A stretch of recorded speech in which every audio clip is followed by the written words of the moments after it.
Broadcasting from Manhattan Beach and the World Wide Web, you're listening to CHSR, HealthyLife.net. As a service to our listeners, this program is for general information and entertainment purposes only. CHSR HealthyLife.net does not recommend, endorse, or object to the views, products, or topics expressed or discussed by show hosts or their guests. We suggest you always consult with your own personal, medical, financial, or legal advisor.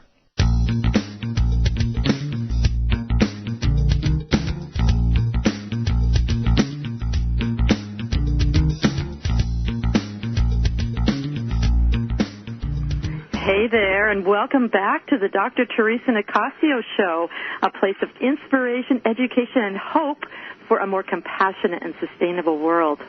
I offer this show to you freely. However, your support and donations really matter. To make a donation or to learn more about sponsorship and advertising opportunities on the show, visit TheresaNicassio.com. That's my website. That's Theresa with an H, Theresa, Nicassio with an N like Nancy, I-C-A, 2 S's, I-O as an octopus.com. Be sure to join us next week when functional medicine physician Dr. Jill Carnahan will be with us. Well, in her third year of medical school, and when she was just 25 years old, this woman is amazing. She was diagnosed with invasive ductal carcinoma. So if you're familiar with it, it's an extremely aggressive form of breast cancer. And then she was later diagnosed with Crohn's disease and celiac disease. And through all this, her perspective and her learnings are brilliant, and she's going to be sharing with you on that show more about what she's learned and how she's educating the public and also other healthcare professionals about functional medicine and so forth.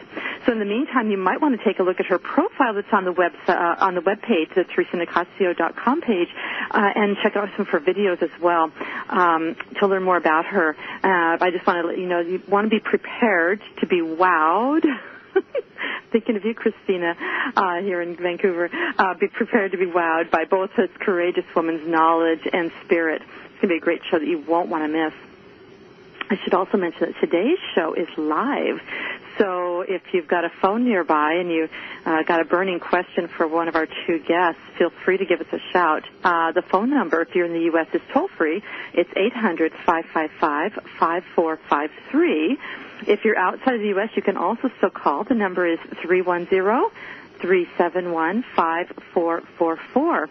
So those numbers, if you didn't catch them just now, they are on my website, TheresaNicassio.com. And if you just click on the radio show tab at the top, you'll get the page that has the phone numbers. So, on to today's show.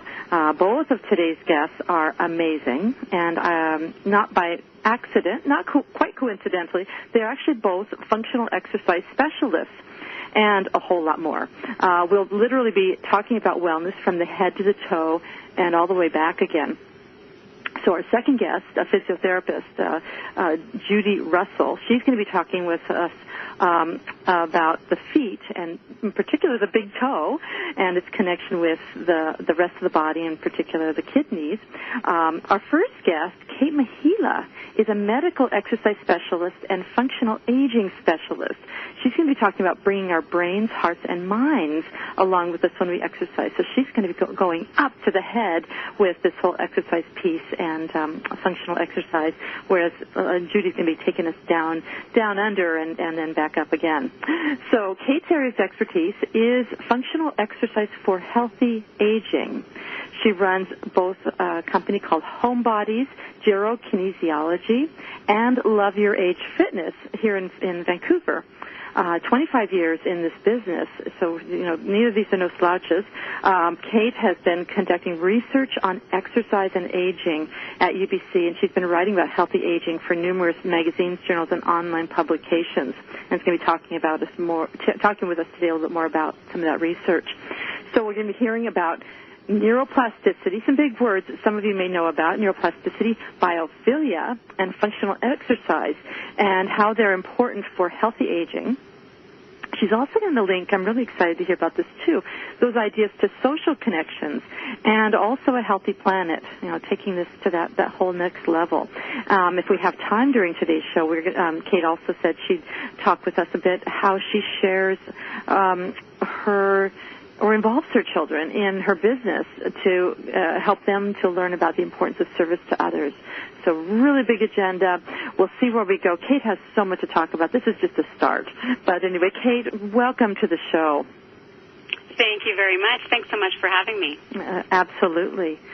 So, as I was mentioning to Kate, one of the first things I like to talk about with all my guests is really getting personal and talking about where your passion comes from. You know, what's the why of how you got into this business? You've been doing it for 25 years, and I know you're passionate about it. We've spoken before, and I love how much you love the people you work with and the work. But can you share with us a little bit about your story and how you got interested in functional exercise and working with the elderly?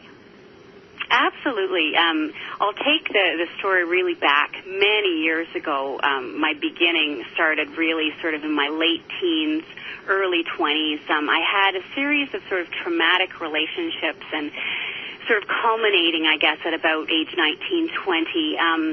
And I ended up with post-traumatic stress disorder. So exercise ended up being my salvation through this. I did, have other forms of therapy, but exercise was just an amazing form of therapy for me to get through this. It was my bedrock. And it was just so powerful that I felt that, I had been on track to potentially be a writer. I thought that I would be a broadcast journalist or a writer. And because exercise had such a powerful effect on sort of the lowest point of my life at that point, I decided I wanted to go into it as a career and help other people heal as well through exercise. So that I ended up changing track and getting into exercise as a career, and started my first management job at the Sussex Club in Ottawa, private club in Ottawa, managing their fitness programs, and continued along my career, moved to Vancouver and worked for Vancouver Lawn Tennis and Badminton Club and some other fitness clubs. But through that time, I found that there was just something missing in the approach. I felt that I wanted to kind of shift my focus a little bit. I thought we needed to change our focus as we age a little bit, that we weren't providing exercise solutions that were really meeting people where they were. And we needed maybe a little bit of a paradigm shift. I've sort of always felt like I'm somebody who maybe doesn't always fit inside the box, and sometimes that's a gift. For me, it really has been a gift. I think when I was at that low point, and exercise was such an incredible transforming force for me, it was a gift. And I think at this point, too, when I was really questioning my role in the fitness industry, that was a gift, too. It helped me decide to go back to school, to UBC, and I did some more undergrad work there, and then I did a master's, MA, in focusing on aging and human kinetics. And that helped me to shift to where I am now, trying to incorporate fuller aspects in terms of exercise programming for healthy aging. So looking at outside-the-box solutions, again, incorporating bigger picture. I guess you could say I'm a bigger picture person. I have had trouble with the small picture. Mm-hmm. I love to see the big picture. So I'm just curious, because you're talking about, I love what you were mentioning about finding exercise solutions that meet people where they are, and I'm sure many of you who are listening can appreciate that, because we've all been to an exercise class and it just wasn't for us. And you can either just try to force yourself through it or giggle your way through it, whatever you do, or kind of check out and maybe not continue. So what's different for you? When you said you went back to school to go and learn more outside the box, that bigger picture, and meet people where they are. What is different? Would you say it's more this functional exercise perspective that's different, or how is this different from what you were doing before? That's a great question. So I think getting back to this big picture thinking, there was a lot of smaller detail stuff that was really helpful and important, but stepping back a little bit and looking at the big picture, which I love to, I think the most transformative idea really was looking at the biopsychosocial approach to health. Which you're, of course, I'm sure very familiar with it. It was really incredible for me to look at that approach and to use that as the lens through which we do everything. And I focused a lot on the social and psychological aspects of aging, because we are not just molecules, we are not just muscles, we are not just neurons, we are human beings existing within a social environment, interacting with other people and animals and plants on the planet. And this is not a small thing. This is really important. Yeah, so in a way, there's a lot of times, I know when people go through certain kinds of yoga training, they've discovered there's a lot of tears even in the training. Our bodies are very connected with where we've been, and you're talking about having PTSD and how our body holds memories, and there's just so much involved in it. So when you're working with people with their bodies, and maybe there has been trauma or violations of, there can be many different things that have happened that can bring about a sense of real vulnerability emotionally. And I'm wondering what you've noticed, because when you're dealing with the aging, you're also not just dealing with that level of vulnerability, but also the vulnerability associated with the existential realities of aging and loss of health and loss of our youth. And I wonder if you'd be willing to share a little bit about that. Yeah, absolutely. I think some of the dissatisfaction I had felt previously about my role was that I think exercise therapy has been so entrenched in the biomedical reductionist approach, where we sort of look at the body as a machine, and often we look at exercise through that social lens as well. So it affects men and women differently, the social lens, but often women feel encouraged to exercise to improve their physical appearance, and men often feel compelled to be able to perform a certain way and certainly to look a certain way as well. And I think that can be really harmful, and it can be harmful as we age as well, because then we don't fit into these socially acceptable ways to move our bodies and view our bodies and try to make our bodies conform. Yeah. Sorry, say that again? Talking about living in the box, right? That's part of the box. Absolutely, yeah. And so stepping out of that box is so important, and looking at the society that we live in, and questioning culture and questioning our place in culture, and we have the power to change that, to disagree with culture and age a different way. So, and family environment, of course, socioeconomic environment plays into the social part of the biopsychosocial approach. But I think getting away from just looking at the bio part of that, and the bio part of that's really important. That's where we're looking at how important exercise can be for cognition and functional aspects of balance and strength and speed, cardiovascular health, prevention of disease, or even exercise as medicine for treatment of disease. That's all really important, but it's just one part of the whole picture. And I think a lot of practitioners now are starting to look at this approach and say, yes, we want to help our patients or our clients to the best of our ability. So if we only look at this bio picture and not in the context of the psycho and the social part of it, then we're really limited in terms of how we can help them ultimately. And stepping back again to big picture, when I help you, I help myself. So really, we want to make big, long-term, lasting effects and help other people, help the planet. And the other part of it, when you are attending to the spirit, the soul, the emotional world, the social world of the person, it actually creates the motivation that increases the odds of sustaining activities and exercise and such that will actually be helpful for the bio elements as well. So absolutely, we can totally shoot ourselves in the foot by dehumanizing ourselves and each other with that mechanistic model.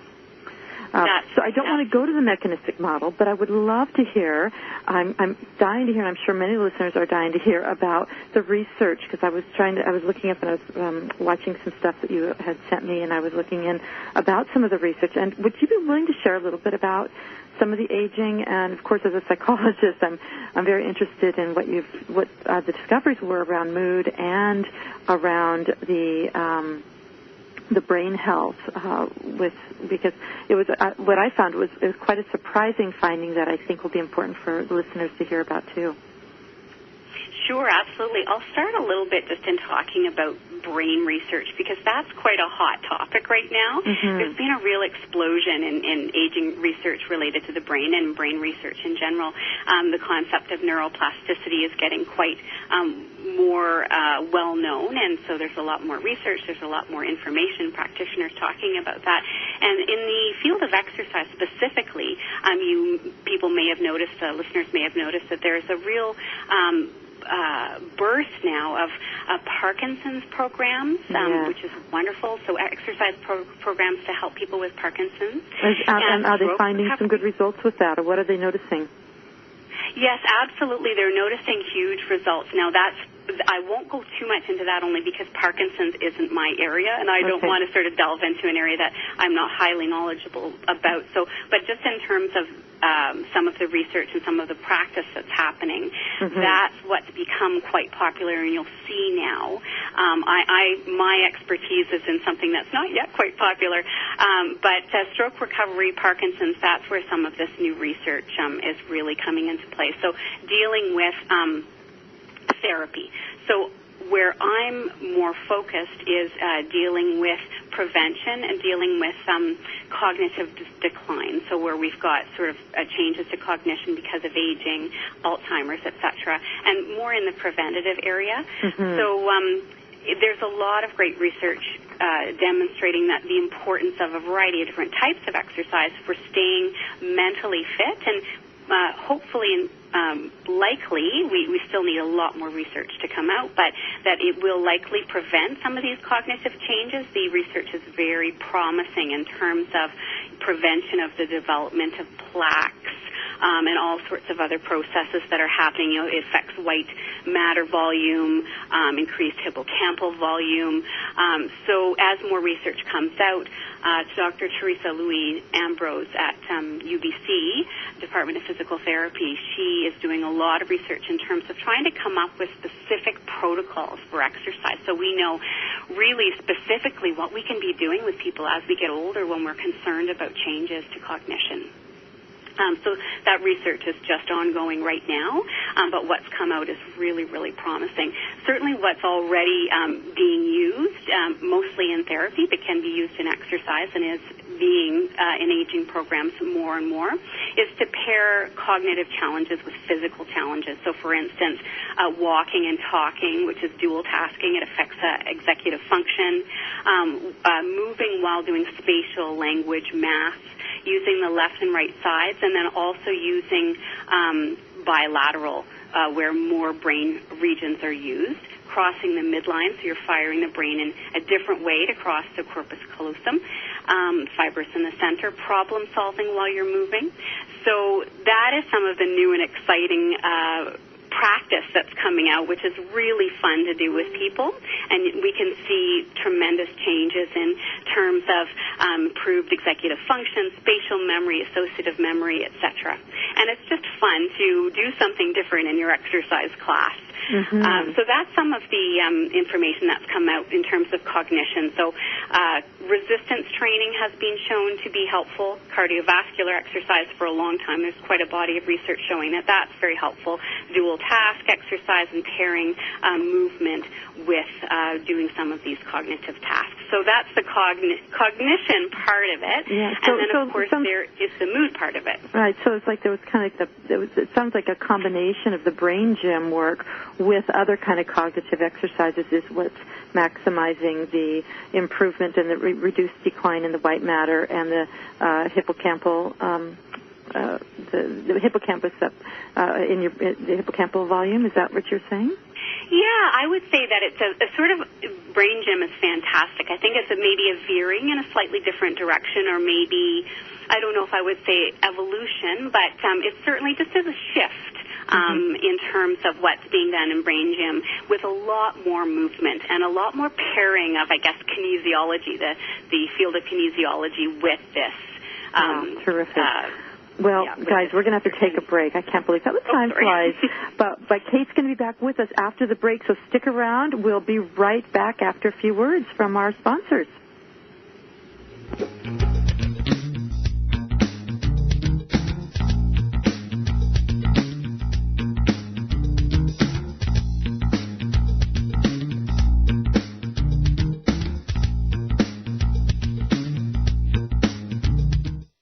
inspired by a speaker while learning everyday positive information that you can use to help your life is exactly what Dr. Theresa Nicassio does when she speaks in front of your group. From healthcare professionals to special needs parenting and everything in between, Dr. Theresa Nicassio can customize topics for your group on everything from health to psychology. To book Dr. Theresa Nicassio as a speaker for your group, visit yumfoodforliving.com or call 604-445-6463. That's 604-445-6463.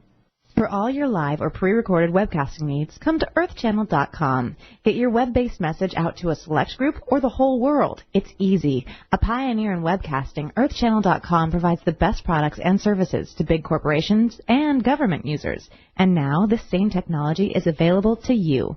They have the best Earthcast encoders, servers, and products to meet your technical needs. But wait, don't want to mess with technical stress? No problem. They'll do it for you.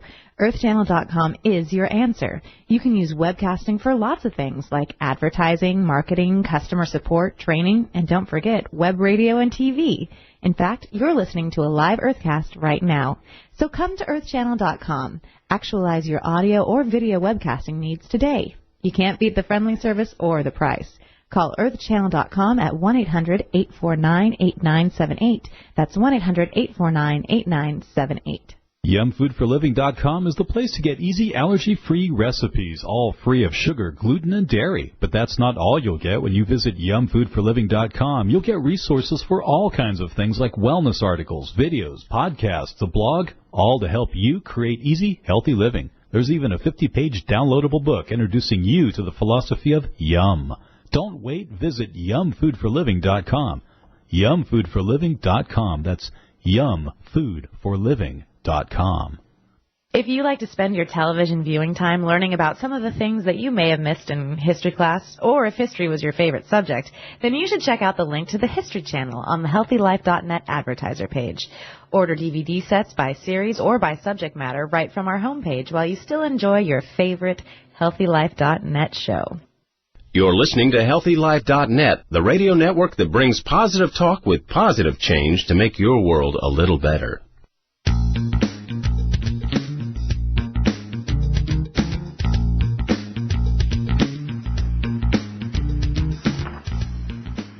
Welcome back to the Dr. Theresa Nicassio Show. For those of you who are just joining us, we have been talking with functional aging specialist Kate Maliha, who runs the, it's called Love Your Age Fitness. And she is talking a bit before the break about neuroplasticity, talking about how there's some really exciting research coming out where when you combine some exercise with other kind of cognitive tasks, as simple as talking sometimes, that those sort of activities alone can help reduce the deterioration of the brain, and possibly it's looking like it's reducing the risk of the reduction in white matter, hippocampal volume in the brain, and so forth. So it's quite exciting on that from that brain research neuroplasticity perspective. And what we're going to talk about after this break, we're going to talk about the connection with mood disorders and what's kind of the newest and most exciting information that's coming out with the research with the mood disorders. So, Kate, I'm just going to turn the floor over to you, and let's share a bit about what you know. Sure, absolutely. You know, this is a topic that's near and dear to my heart because exercise has been just so helpful for me in terms of managing my moods and my mental health, and it's such a doable treatment, I guess, and prevention for depression, anxiety, etc. So a lot of the research is a whole body of research that it is a treatment for sure, and it's definitely protective against the development of mood disorders.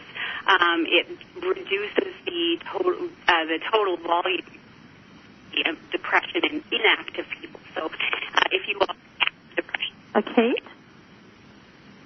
Kate, I think we're losing you. Oh? Yeah. Can you hear me now? Your voice is breaking up. Can you repeat that again? Yes. So exercise is protective against the development of mood disorders for those that don't already have them, but it can also reduce depression in those who are inactive, as well as cognitive complaints. And inactivity is linked to depression. The research does show that. Those who are more active experience less depression and higher cognitive function. So that's quite exciting. So for those who aren't already exercising, it's certainly a good reason to start. And those who are already exercising, another reason to continue. Yes. So the different types of exercises that are really helpful can have shown to be cardiovascular exercise, and then mindful exercise such as yoga, tai chi, walking meditation, other kind of rhythmic movements are very helpful as well. Right. Great. I also use exercise myself when I want to think clearly. I'll often jump on the treadmill or go outside for a walk when I find I just really need to tune into what the big picture is. I'm mulling around with trying to make a decision, etc. I find as soon as I get my body moving that ideas start to flow. Yeah, that's wonderful. I just want to, throw in there, as, in my practice, when I have seen it so many times, Kate, as well, with people who are struggling with depression. A lot of people who come to me are either they are wanting to avoid medications if they can help it for things like depression, anxiety, or whatever, or they are on it and they just want ways to either reduce it or just feel better in general. So I'm not invested in telling people what to do or not to do in any of these realms, but one of the things that we have discovered, my clients have been such great teachers, is the power of exercise. And for many, that is the single between that and then also a couple of things with diet, taking out sugar, gluten, and dairy for many people. When they do those four things, many people have had chronic depression over years and chronic anxiety have had their symptoms lift, even without any medication. Wow, that is not surprising. Well, fantastic that you see this big picture as well and are really helping your patients. Yeah, so is there more things around the mood disorders and exercise, or is that's pretty much the Well, I think, when we link in exercise to being connected socially with others, that's where that sort of missing piece really comes into play, how important it is. As we get older, we are at risk of losing these social connections. Sometimes people in our lives pass away, or if we experience functional changes, we can't do some of the things physically that we did before, our world might get smaller. And then we're not connected as much to others, which also puts us at risk for depression and other mood disorders. So social connection is really, really key in terms of making sure that we're looking at those aspects. So it's not just exercise alone, but exercise with others is highly recommended. Doing a local exercise class, if it's a chair exercise class, if you're not able to do exercise on your feet, anything where you can be around peers especially is really good idea if you're going to combine healthy exercise for a healthy brain. That's great. That's a wonderful tip. I always like to ask people for takeaways that they would want to give to the listeners. So do you have any other recommendations for people? Because a lot of times when your body does change, it is difficult to find things that you can do and in the company of others.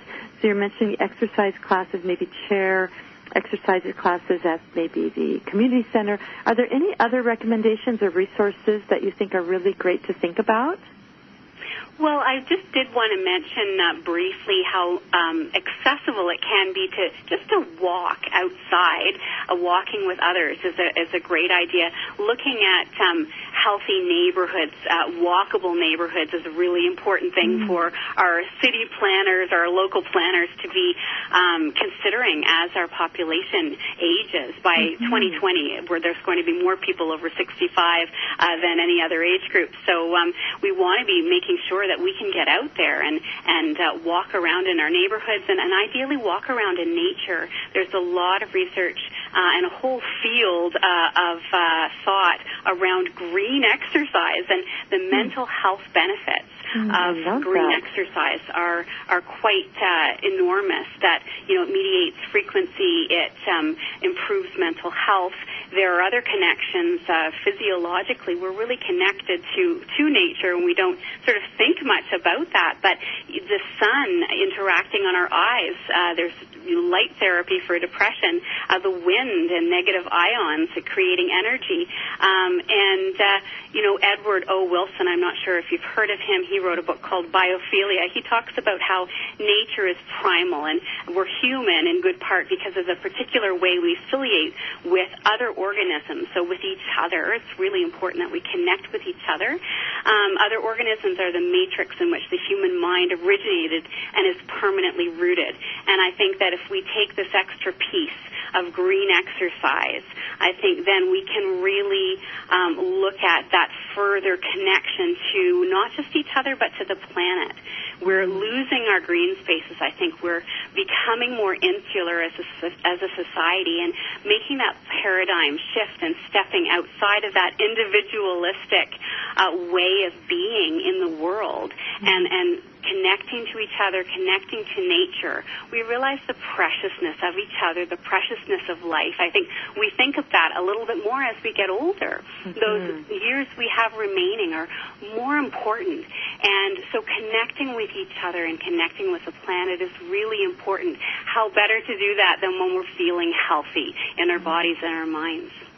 There's so much more to be done as we get older, and we want those baby boomers who made such an incredible social change many years ago have a lot more to give still, and a lot more social change needs to be made, and I think this is the direction we might want to be looking to make those changes. That is so wonderful, and I love how.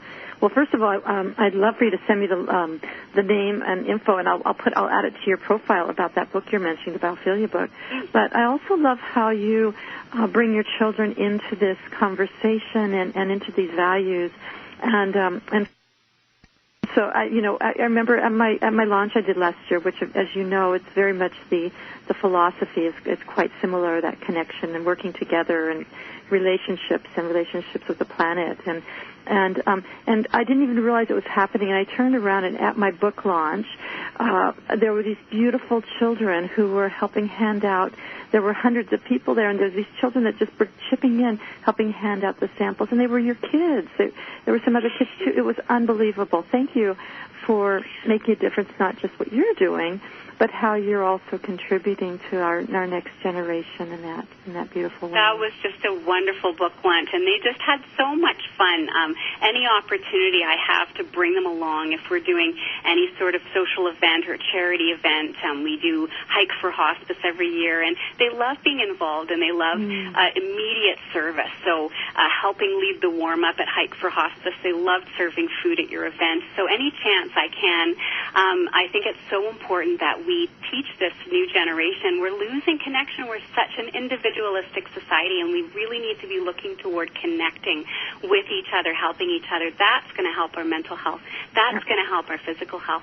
And it starts with this generation seeing that and seeing how good it feels to give.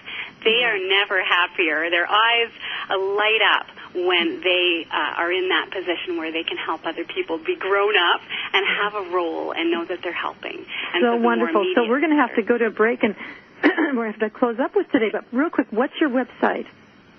Oh, it is loveyourage.ca. Loveyourage.ca. And for those of you, if you didn't catch that, it'll be on her profile page. Thank you, Kate, for coming. It was a delight to have you. Thank you for having me. It was a pleasure to be here. Wonderful. So don't go away. After the break, physiotherapist Judy Russell is going to be with us talking about foot pain and the big toe. And how the big toe is connected with the kidney. Sounds almost like one of those songs. Anyway, don't go away. We'll be right back.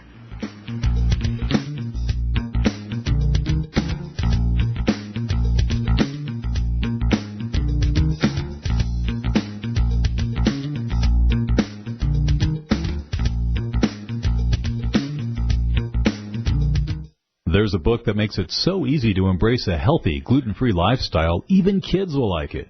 Filled with heartwarming stories, Food as medicine health tips, easy allergy-free recipes, and creative culinary inventions. The award-winning book, Yum, by Dr. Theresa Nicassio, is your source for all of this and more. So make gluten-free living easy, tasty, and fun.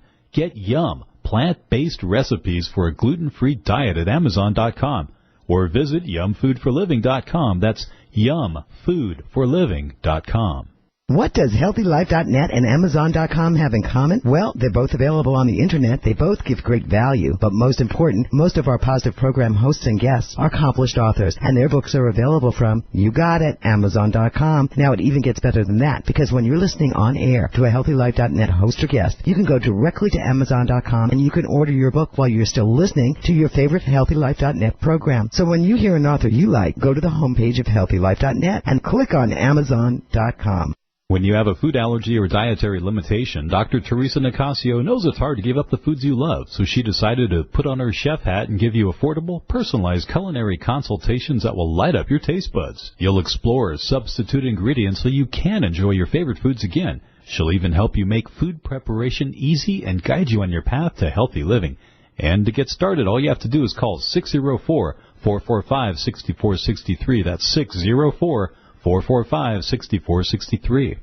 HealthyLife.net, the positive radio network. YumFoodForLiving.com is the place to get easy allergy-free recipes, all free of sugar, gluten, and dairy. But that's not all you'll get when you visit YumFoodForLiving.com. You'll get resources for all kinds of things like wellness articles, videos, podcasts, a blog, all to help you create easy, healthy living. There's even a 50-page downloadable book introducing you to the philosophy of Yum. Don't wait. Visit YumFoodForLiving.com. YumFoodForLiving.com. That's YumFoodForLiving.com. HealthyLife.net, the positive radio network.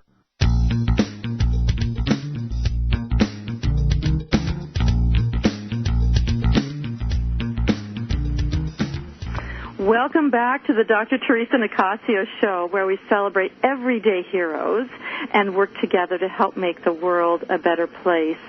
And I always like to remind you guys that just being alive is a heroic act. So every one of us, every one of you is a hero. And some people get a little more visibility or notoriety than others, but we're all just everyday heroes. So it's just, thanks for being part of this community. I want to introduce our next guest. She is, I feel very blessed to say, a mentor and a friend of mine. Her name is Judy Russell. She is a brilliant physiotherapist of over 38 years.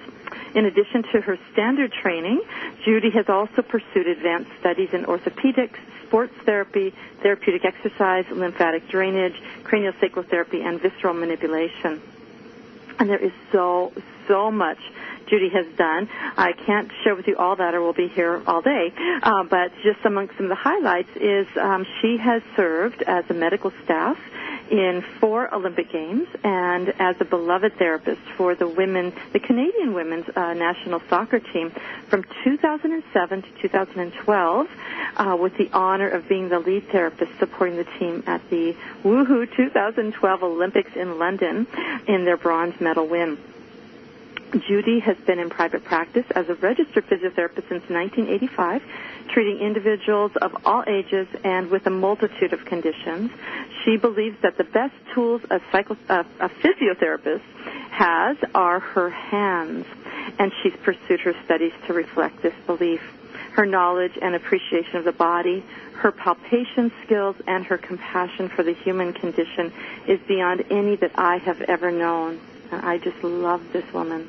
Anyway, I'm thrilled, obviously, that Judy has agreed to be a part of the show, and she's going to share tidbits that she's learned about the human body and help educate and empower you, talking about the interconnectedness of the body and its functions, so that maybe you can enjoy greater health and also grow to appreciate how incredible your body really is. Thank you so much for joining us, Judy. Well, thank you very much for that introduction. If you could see me, you'd know I'd be blushing. So. I knew you would. I knew she would. If you knew Judy, she is one of the most humble people. She's brilliant and gifted, and I knew that this would make her blush, just sharing a little bit about her. So I'm glad. Thank you very much. I just want to say that I really enjoyed the previous speaker, and I love that title, Love Your Age Fitness, and fitness to me is all about movement, and that life is all about movement, and certainly I have a special connection with feet. I love treating feet, and coincidentally, yesterday morning I was at a medical Qigong class, and the teacher started off with talking about how the feet and the kidneys have long been connected in Chinese medicine, and I certainly wouldn't put myself out there as a Chinese medicine specialist at all, but it certainly helped me think more about why I treat the feet and why I don't look only at the feet. Mm-hmm. Well, I think of the feet as our unsung heroes sometimes, and they have so much to say, even when we don't realize what they're talking about. I think sometimes, to me, they feel like they're talking Swahili, but it's like we're just learning to appreciate and understand what's going on. It's huge. Oh, it is huge, and I think that just from an anatomical point of view, if we look at pure human physiology, the kidney is situated in the upper lumbar, the upper low back area just below the ribs. And just behind the kidneys, we have 5 nerves that emerge from the lumbar spine, from the upper lumbar spine, pass through your hip flexor, which is called the iliopsoas, through your quadratus lumborum. And the majority of those nerves can either affect your lower abdomen or your upper leg. But one in particular I want to talk to in relation to the kidney is the genital femoral nerve, and it has a branch that goes to the femoral nerve, the larger femoral nerve, and then 2 other nerves that I think are really important with regard to the psoas, or the iliopsoas muscle, are the obturator nerve, which emerges from the inside or the medial side of the hip flexor tendon, and the femoral nerve, which emerges from the lateral side of the hip flexor tendon. And they have a strong influence on how they come from the pelvis and from the lumbar spine, affect the upper leg, and then join together in the thigh. The femoral nerve has a bundle of nerves at the back of that bundle. It's called the saphenous nerve. And on the medial side of the knee, or the inside of the knee, the femoral nerve with its branch called the saphenous nerve and the obturator nerve come together. They anastomose. They come together and form a cutaneous nerve called the saphenous nerve. Now, the saphenous nerve goes all the way down the inside of the calf into the inside of the foot and to the inside or the medial side of the big toe. And in that way, because the kidney can affect the genital femoral nerve, and it can affect the psoas muscle behind it, and the psoas muscle will have an influence on the femoral nerve and the obturator nerve, that combination of anatomy and physiology is something I look at all the time when I'm treating feet. And Judy, one of the things I really wanted to have Judy come on, I know that a lot of the words that she's using, all these fancy dancy, will go over your head. That's okay. The point is that you may have this pain that you think is starting from one place, but it's actually originating from another.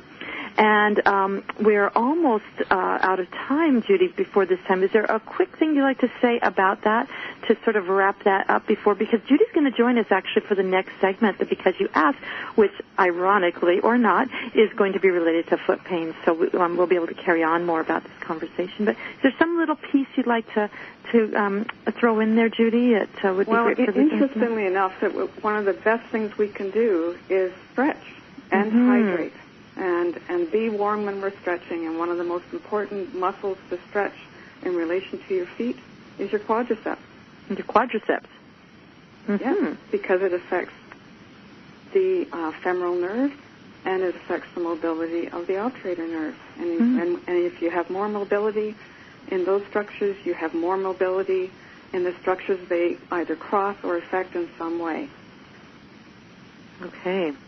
Great. Well, again, Judy's going to be joining us some more, and the questions, so you have a heads up about what the Because You Asked question is going to be about.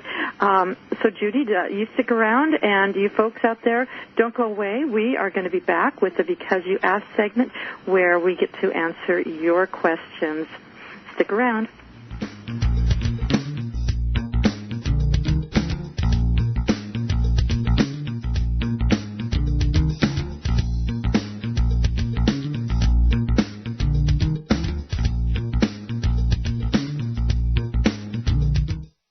Being inspired by a speaker while learning everyday positive information that you can use to help your life is exactly what Dr. Theresa Nicassio does when she speaks in front of your group. From healthcare professionals to special needs parenting and everything in between, Dr. Theresa Nicassio can customize topics for your group on everything from health to psychology. To book Dr. Theresa Nicassio as a speaker for your group, visit yumfoodforliving.com or call 604-445-6463. That's 604-445-6463. If you're like the 8 out of 10 women that say finding jeans that fit is a problem, well, your problem is solved. Lee Jeans has done extensive research, and they have jeans that fit.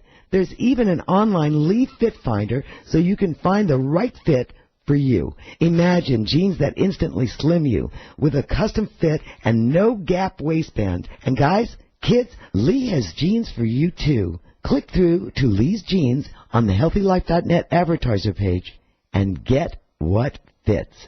When you have a food allergy or dietary limitation, Dr. Theresa Nicassio knows it's hard to give up the foods you love, so she decided to put on her chef hat and give you affordable, personalized culinary consultations that will light up your taste buds. You'll explore substitute ingredients so you can enjoy your favorite foods again. She'll even help you make food preparation easy and guide you on your path to healthy living. And to get started, all you have to do is call 604-445-6463. That's 604-445-6463. There's a book that makes it so easy to embrace a healthy, gluten-free lifestyle, even kids will like it. Filled with heartwarming stories, food as medicine health tips, easy allergy-free recipes, and creative culinary inventions, the award-winning book Yum by Dr. Theresa Nicassio is your source for all of this and more. So make gluten-free living easy, tasty, and fun. Get Yum, plant-based recipes for a gluten-free diet at Amazon.com. Or visit yumfoodforliving.com. That's yumfoodforliving.com.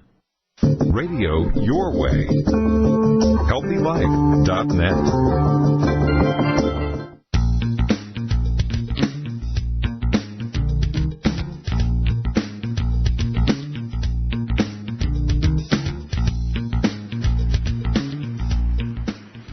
All right, welcome back. We are listening to the Dr. Theresa Nicassio Show, where we celebrate life, love, and kindness, while also acknowledging the challenges that are an inherent part of living. And now is the part of the show for your questions to be answered, whether they're about psychology, health, parenting, cooking, pets, I don't know, feet, relationships, gardening, whatever they may be. And feet, by the way, just threw that in, is what it's going to be about today. But to send in your questions, just click on the Ask Theresa tab on my website. And again, my website is TheresaNicassio.com, and that's Theresa with an H, and Nicassio with an N like Nancy, and 2 S's like Sam, Nicassio, and .com. Or you can email your questions directly to me at Theresa@TheresaNicassio.com. I want to just jump right in here because Judy Russell, the physiotherapist, is joining us during this segment today, and she's going to be an important part of responding to the question that came in. Dear Theresa, I know you aren't a medical doctor or chiropractor, but that you have also had a lot of pain in your life and studied about the body. The reason I'm writing you is because even though I am just 23, I've been having a lot of foot pain this past 6 months or so, and now my back has been starting to hurt too. I have to stand a lot for my job, and Advil doesn't seem to help. I don't have a lot of money for therapies, but I'm hoping you might have some ideas of things that I might be able to do. So you can imagine why I thought it was perfect to have Judy help with this question. Judy, what are your thoughts? It's leaning right in from what you were talking about. Well, I think it's really important to seek some expert advice go and talk to a medical professional so you can actually find out for sure what is going on. There is so much that can affect the feet. From what I was speaking about a little bit earlier, I find that stretching is so important for the feet, and there are so many different stretches that we can do that will help the feet. Where can people learn about what would be some good stretches and for this person? What might be some places where they could access some resources for stretches that you think are safe? Well, I think it's really important from the outset to whenever you start stretching that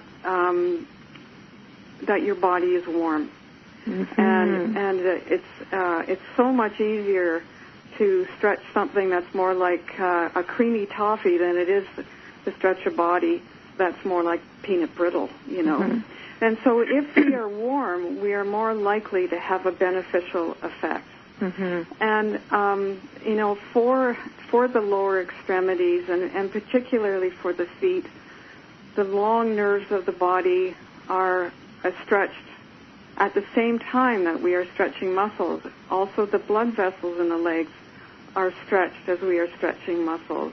And all of that is important for the circulation in the feet, for the sensation in the feet, for the muscular control in the feet. And I certainly recommend yoga classes that would have an expert at the front of the room who could help you with very specific stretches. And for me, it's important to stretch a muscle called the piriformis, which is in your buttock, and that can help the mobility of your sciatic nerve. It's important to stretch the muscles that are on the inside of your hip, the muscles called the adductors. That can help mobilize your obturator nerve. It's important to stretch your quadriceps, which will help mobilize the femoral nerve. And if you mobilize the femoral nerve in particular, you will help the saphenous nerve, which goes right into your big toe. That's great. Certainly one of the books that I've referred to for many, many years is John Anderson's book called Stretching. John Anderson? John Anderson. I'll have to get that and add that to your page, your profile page. Excellent. Well, I know I go to stretching class. I try to go all 3 days a week when I can, and it makes such a difference. And even when I miss just one class, I notice a difference. And we have people, men and women, and people who are even like one of my buds there. He's a contractor. He works in building, and he says he needs the class to help his back, and and it's all stretching pretty much. And so I found that there's a lot less vulnerability that I have, even when I'm out there gardening and such, when I've been going to the class versus when I haven't. But the other thing you're mentioning is about how the blood vessels and the muscles, because and I know we don't have a lot of time here, but that the nerves, the arteries, and the veins are all together. And people don't realize that when we are stretching, it's not just the muscles, but it's also the connective tissue around the nerves. It's the connective tissues connecting. Do you want to speak a little bit about the fascia? Well, all of the structures you just mentioned are all forms of fascia, all forms of collagen in the body. They also respond to different types of stretching. Sometimes, with your previous guest, you're talking about the power of the mind. And when you stretch, if you even think about arteries, then the body can actually, in its own intelligence, stretch the artery a bit more specifically than stretch the muscle. It can, if you think about a nerve responds to a slow, gentle stretch. And if you bring your mind to have more mindful stretching, you're going to get a deeper and a more precise result. I think the important thing about stretching is that you don't go hard. This is not a situation where you have no pain, no gain. If you have pain, you won't have any gain because you've actually tightened up your body. Really pay attention to what your body is able to respond to rather than react to. That's a great message. paying attention to what your body can respond to instead of react to. The other thing with this, you were talking about how they get tight. They can even get damaged. I remember when we went to the fascia conference, the International Fascia Conference here in Vancouver, they were saying, it was an important piece, that a lot of times people stretch too much, too hard, like you were saying, and they were saying that the optimal amount of stretch is 15%, not 50, 15%, like where you meet it and you just meet it and then you breathe into it and use your mind. So that's pretty consistent with your experience too. I absolutely agree with that. I think that we go too hard on most things. And what you want to do is go to that first barrier, that first tingling of resistance, and just relax in there. Allow your body to relax in that position. And as your body is relaxing, you can actually stretch with it. Go with it a little bit more until you reach the next barrier. Go soft, and you'll go deeper. That's fantastic. Great. We're going to have to start wrapping up. But yeah, I find that the breath, using the breath for each of those to take you to the next barrier, just takes you there with ease. It's beautiful. Judy, thank you so much for joining us on today's show. Pleasure. And thanks for that little reminder and some of those tips about stretching. And for those of you who want to learn more about Judy, you can check out her profile page on my website, TheresaNicassio.com. And I hope you've all enjoyed the show. If you or someone you know would like to also donate, advertise on, or be a sponsor for this show, do let me know by emailing me or just pushing that Ask Theresa tab. But on the website, there's also a donate button that has information not just about donations, but about advertising and sponsorship as well. And that's Theresa Nicassio, Theresa with an H. And thank you so much for joining me and my wonderful guests today, both Kate and Judy. Thank you both.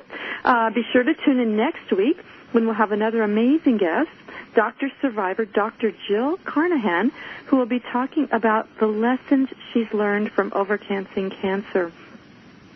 So as we close today and you head off to face the week ahead, maybe keep in mind Judy's last words there about responding, allowing your body to respond instead of react. Respond instead of react. You might even meditate on that and see where that takes you. And I'm also happy to say that we're in winter and every day is getting a little bit brighter. So until next time, have a great week. Thanks for joining us.